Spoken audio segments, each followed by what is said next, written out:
नमस्कार भक्तों, मैं गुड़िया गुड़िया व्रत कथा चैनल में आपका स्वागत करती हूँ।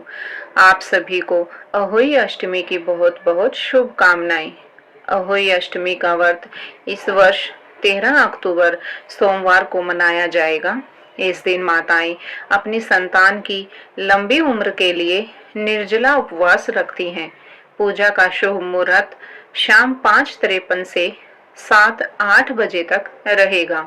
तारों को अर्घ्य देकर व्रत का पारण शाम 6:28 बजे किया जा सकेगा। हिंदू धर्म में कार्तिक मास के कृष्ण पक्ष की अष्टमी तिथि का विशेष महत्व होता है। इसी दिन अहोई अष्टमी का व्रत रखा जाता है। माताएं इस दिन संतान की लंबी उम्र की कामना करती हैं। विवाहित महिलाएं निर्जला व्रत रखती हैं और शाम को तारों के दर्शन कर उन्हें अर्घ्य देने के बाद व्रत का पारण करती हैं। धार्मिक मान्यता है कि अहोई अष्टमी व्रत करने से संतान को लंबी उम्र का आशीर्वाद प्राप्त होता है। अहोई अष्टमी का दिन दिवाली पूजा से लगभग 8 दिन पहले और करवा चौथ के 4 दिन बाद आता है। करवा चौथ की ही तरह अहोई अष्टमी का व्रत भी निर्जला रखा जाता है। करवा चौथ का व्रत पति की लंबी आयु के लिए किया जाता है, तो वहीं अहोई अष्टमी संतान की लंबी आयु के लिए रखा जाता है। उत्तर भारत में बड़े उत्साह के साथ इस व्रत को मनाया जाता है। इस दिन माताएं सुबह से ही निर्जल उपवास का संकल्प लेती हैं और पूरे दिन बिना भोजन व जल ग्रहण किए व्रत का पालन करती हैं। व्रत के दौरान महिलाएं सायंकाल माता अहोई की पूजा करती हैं और अर्घ्य अर्पित कर अपने बच्चों के दीर्घायु और सुख समृद्धि की कामना करती हैं।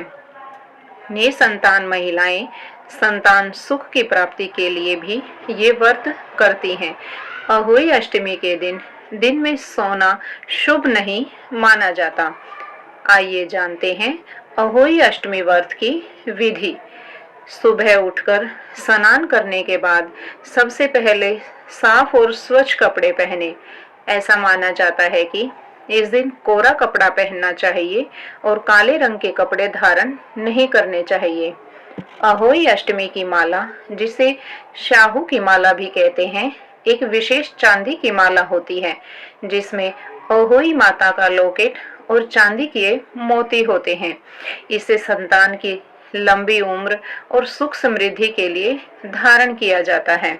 संतान होने पर पहली अहोई अष्टमी पर इसे पहना जाता है और हर साल इसमें एक चांदी का मोती बढ़ाया जाता है। इसके बाद घर में गंगा जल का छिड़काव करें और दीवार पर कुमकुम से अहोई माता की तस्वीर बना लें। फिर आप अहोई माता के समक्ष दीपक जलाकर थाली में कुछ फूल, फल और मिठाई रख लें। इस दौरान आप दान की चीजें और पूजन की सामग्री को भी रख लें। अब माता के सामने घी का दीपक जलाएं और बच्चों की लंबी उम्र और अच्छे स्वास्थ्य की कामना करें।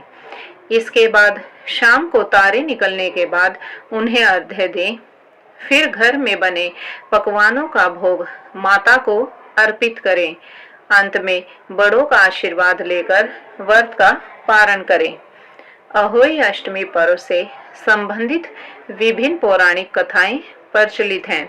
पूजा करते समय स्त्रियां एक दूसरे को कथाएं सुनाती हैं।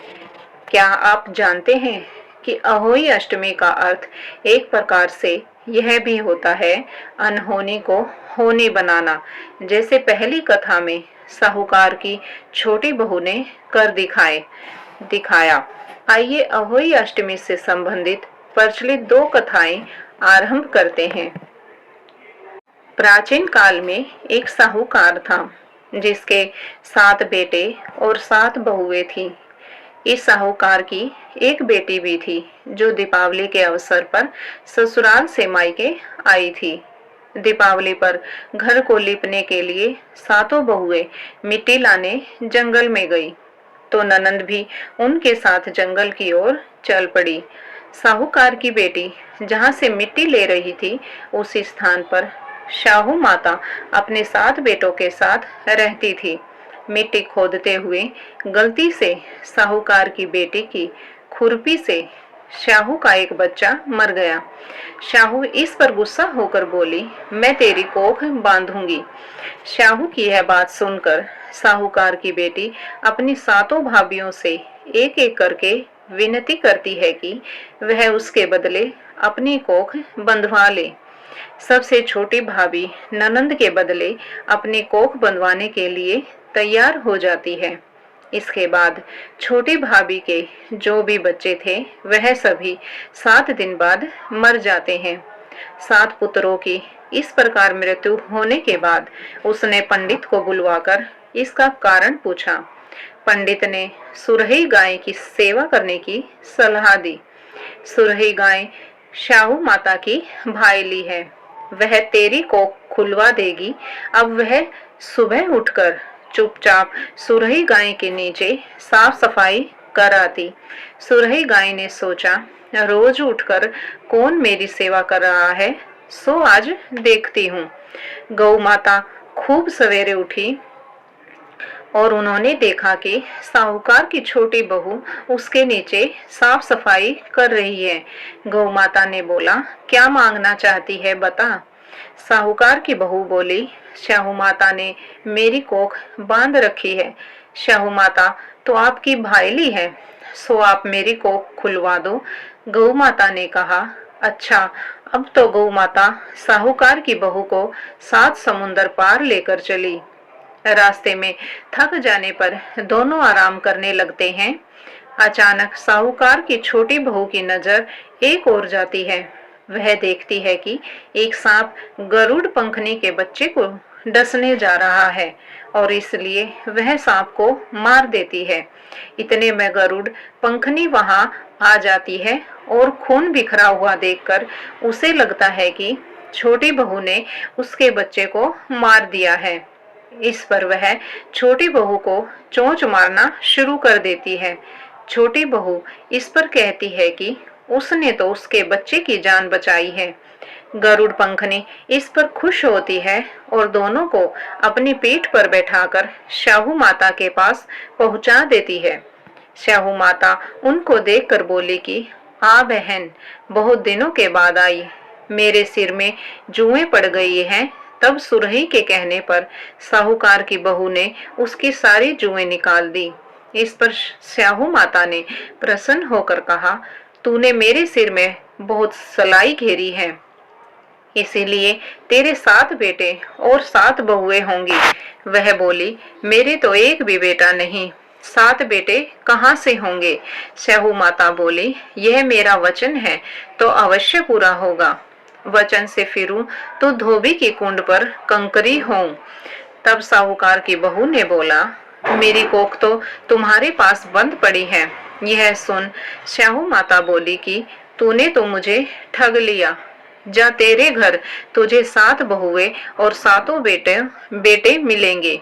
वह खुश होकर घर गई। उसने 7 अहोई बनाई, 7 उजमन किए और 7 कढ़ाई करी।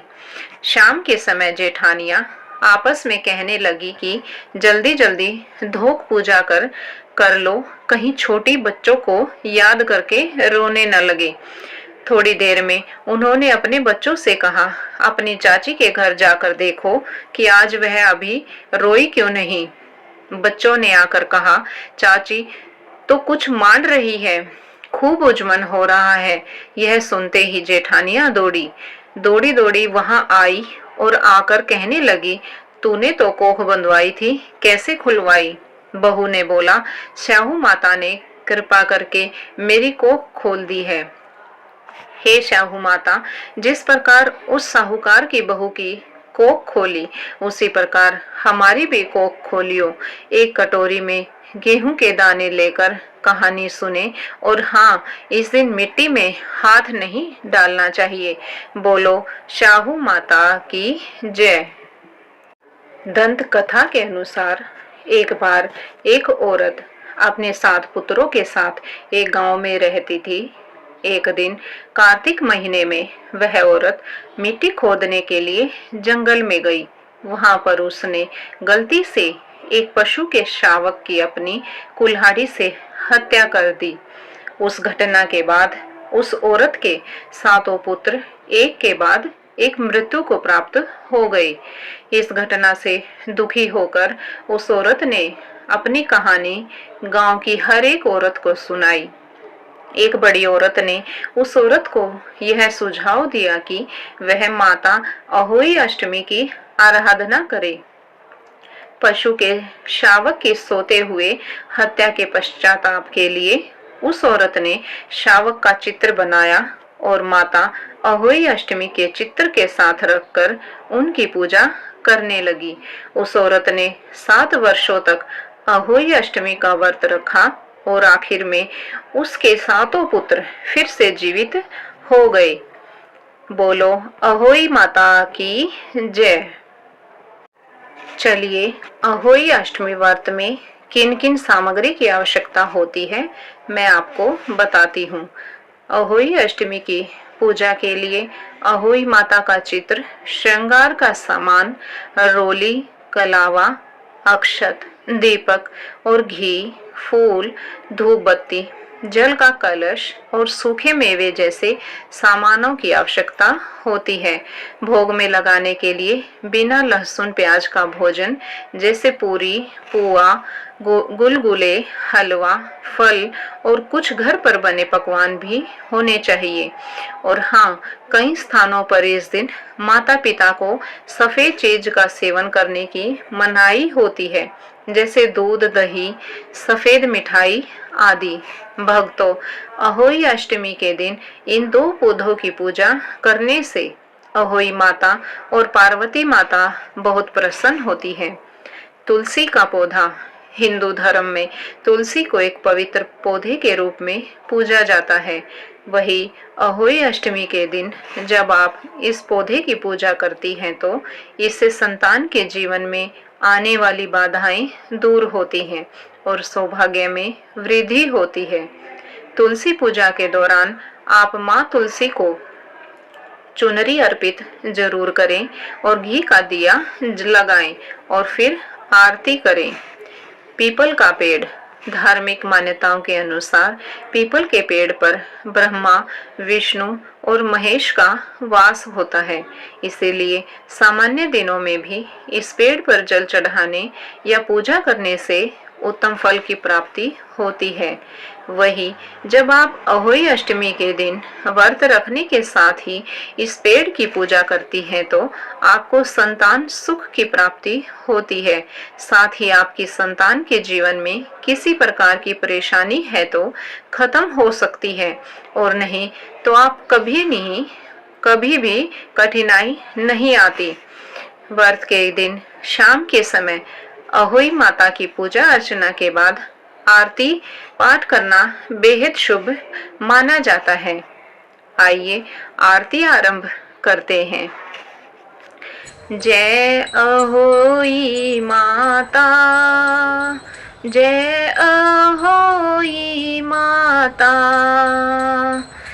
तुमको निश दिन सेवत, तुमको निश दिन सेवत, हरे विष्णु विधाता। ओम जय अहोई माता, ब्रह्माणी रुद्राणी कमला तुई जग माता, मैया जग तू ही माता। सूर्य चंद्रमा ध्यावत, सूर्य चंद्रमा ध्यावत, नारद ऋषि गाता। ओम जय अहोई माता, माता रूप निरंजन, सुख संपत्ति दाता, मैया सुख संपत्ति दाता। जो कोई तुमको ध्यावत, जो कोई तुमको ध्यावत, नित्य मंगल आता। ओम जय अहोई माता, तू ही है पाताल वसिंती, तू ही शुभ दाता, मैया तू ही शुभ दाता। कर्म प्रभाव प्रकाशक, कर्म प्रभाव प्रकाशक, जगनिधि से त्राता। ओम जय अहोई माता, जिस घर थारो वासो वहाँ में गुण आता, मैया वहाँ में गुण आता। कर न सके सोई कर ले, कर न सके सोई कर ले, मन नहीं घबराता। ओम जय अहोई माता, तुम बिन सुख ना होवे, पुत्र न कोई पाता, मैया पुत्र न कोई पाता। खाने पाने का वैभव, खाने पाने का वैभव, तुम बिन नहीं जाता। ओम जय अहोई माता, शुभ गुण सुंदर मुक्ता, शिर निधि जाता, मैया शिर निधि जाता। रतन चतुर्दश तुम बिन, रतन चतुर्दश तुम बिन, कोई नहीं पाता। ओम जय अहोई माता, श्री अहोई माँ की आरती जो कोई गाता, मैया जो कोई नर गाता। ओरे उमंग अति उपजे, ओरे उमंग अति उपजे, पाप उतर जाता। ओम जय अहोई माता, बोलिए अहोई माता की जय।